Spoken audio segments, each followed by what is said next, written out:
Halo semuanya, saya Rizky Larasati. Di sini saya akan menjelaskan tentang perbedaan komunikasi eksternal dan komunikasi internal. Nah, ikuti terus kelanjutannya. Pemasaran internal adalah segala sesuatunya yang dibutuhkan untuk berbagai keperluan di dalam perusahaan, mulai dari cara untuk mensejahterakan karyawan, cara untuk mencapai tujuan perusahaan, hingga cara membenahi perusahaan agar menjadi lebih baik lagi. Dasar-dasar pemasaran internal meliputi kesiapan, yaitu sesuai dengan aspek penting dari jenis job yang harus dipenuhi. Selanjutnya, kepedulian memiliki sikap peduli yang tinggi, yakni terhadap sesama karyawan dan juga kepada pelanggan. Yang selanjutnya, yaitu pelayanan, memberikan informasi yang sistematis dan memadai. Mengapa setiap perusahaan memerlukan pemasaran internal? Karena setiap karyawan dalam setiap perusahaan, terutama perusahaan yang menawarkan jasa, harus memiliki personil utama di garis depan, yakni beberapa karyawan maupun tim yang ditunjuk untuk menjalin komunikasi dengan para customer. Pasalnya, peran mereka memiliki peran langsung terhadap kepuasan para pelanggan.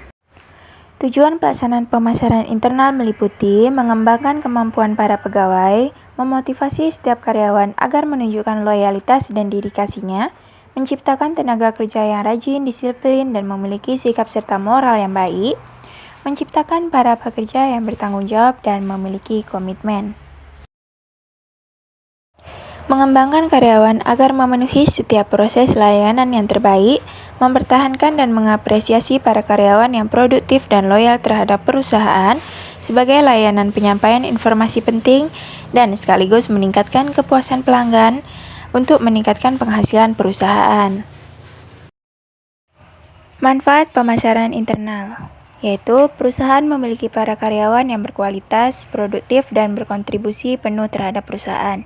Perusahaan berhasil memiliki para karyawan yang menjadikan tempat kerjanya sebagai rumah kedua mereka karena saking nyamannya dalam bekerja.